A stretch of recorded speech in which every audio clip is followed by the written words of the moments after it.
ऐसे बहुत सारे सवाल आए दिन मेरे पास में आते रहते हैं कि सर हमारी पत्नी हमें डाइवोर्स देने के लिए तैयार नहीं है और हमें खुद उस पत्नी से डाइवोर्स लेना है क्योंकि वो पत्नी पूरी तरह से गलत है, उसके साथ में हम बिल्कुल भी कंटिन्यू नहीं कर सकते हैं। तो ये हमारी मजबूरी है, हमें डाइवोर्स तो लेना ही पड़ेगा। पर हम कैसे ले? हमें पता है कि एक तरफा डाइवोर्स यानी कि जो कंटेस्टेड डाइवोर्स है उसके अंदर बहुत ज्यादा समय लगता है, वो डाइवोर्स हो ही नहीं पाता है, कई सालों उसमें बर्बाद हो जाते हैं। तब भी डाइवोर्स हो तो हो ना भी हो, तो ऐसी उलझन के अंदर हम फंस गए हैं, कैसे हम हमारा डाइवोर्स जल्दी करवाएं, ये सवाल होते हैं। और कई लोगों के ये भी सवाल होते हैं कि सर हमारा डाइवोर्स का केस ऑलरेडी चल रहा है, जिसको चलते हुए 2-2 3-3 5-5 10-10 साल हो गए हैं, पर उन केसों का कोई भी सोल्यूशन नहीं आ पा रहा है, बिना वजह का हमारा समय बर्बाद हो रहा है। तो हम चाह रहे हैं कि वो केस जल्दी से जल्दी खत्म होने चाहिए। तो आज के वीडियो के अंदर मैं आपको शॉर्ट प्रक्रिया बताने वाला हूं, एक कानून बताने वाला हूं और एक महत्वपूर्ण जजमेंट बताने वाला हूं। इसकी सहायता से आप अपने डाइवोर्स के केस को बहुत ही जल्दी 1 साल के अंदर अंदर खत्म करवा सकते हैं। 1 साल का टाइम भी नहीं लगेगा, आधे साल के अंदर अंदर खत्म करवा सकते हैं। तो कैसे करवा सकते हैं, इसके लिए आपको क्या करना होगा और क्या ये जजमेंट है, इसकी कंप्लीटली जानकारी आपको इस वीडियो के अंदर मैं बताऊंगा। पर आपको करना क्या है, वीडियो को बिल्कुल अंत तक देखना है, तभी पूरी जानकारी समझ में आएगी। क्योंकि आपको अच्छे से पता है कभी भी आधे अधूरे वीडियो से आधे अधूरे ज्ञान से जानकारी समझ में नहीं आती है, इसलिए पूरी जानकारी के लिए वीडियो को बिल्कुल अंत तक देखना होता है, तभी पूरी जानकारी समझ में आती है। और ये आपका अपना चैनल है, इसको अगर आप अब तक सब्सक्राइब नहीं करे हैं तो पहले इसको सब्सक्राइब कर दीजिए और साथ में बेल आइकन को भी दबा दीजिए। तो चलिए शुरू करते हैं।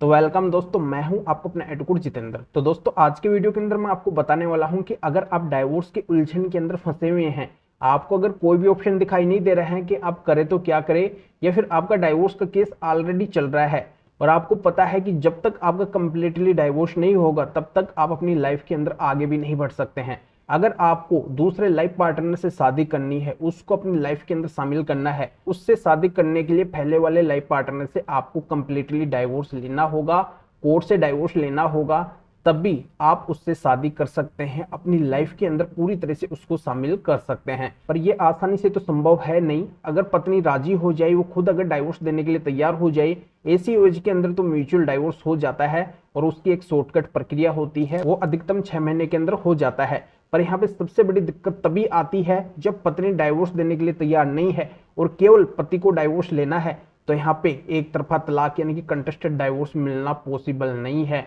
बहुत अधिक समय लगता है।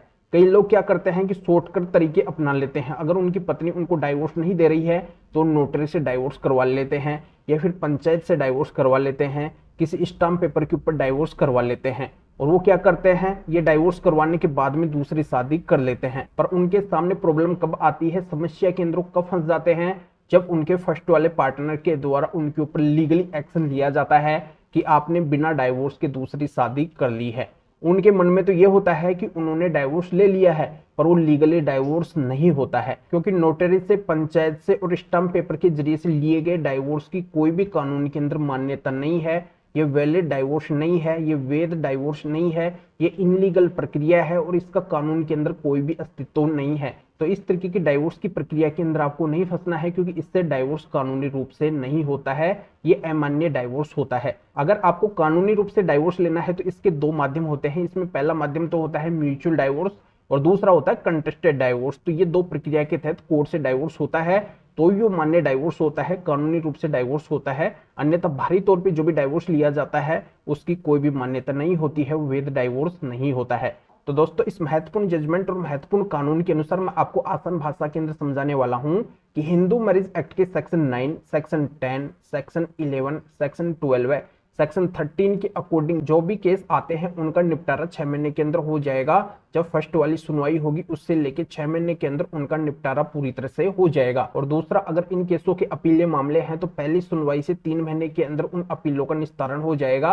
वो अपीले केस है जो भी 3 महीने के अंदर खत्म हो जाएंगे। तो ये प्रावधान किया गया है हिंदू मैरिज एक्ट 1955 के सब क्लोज 2 और 3 के अंदर। तो इस सेक्शन की एप्लीकेशन आपको हिंदू मैरिज एक्ट के जितने भी केस चल रहे हैं, चाहे वो डाइवोर्स का केस हो या फिर अन्य कोई केस हो, उनके अंदर अगर अधिक समय लग रहा है तब ये एप्लीकेशन आपको उन केसों के अंदर लगाना है।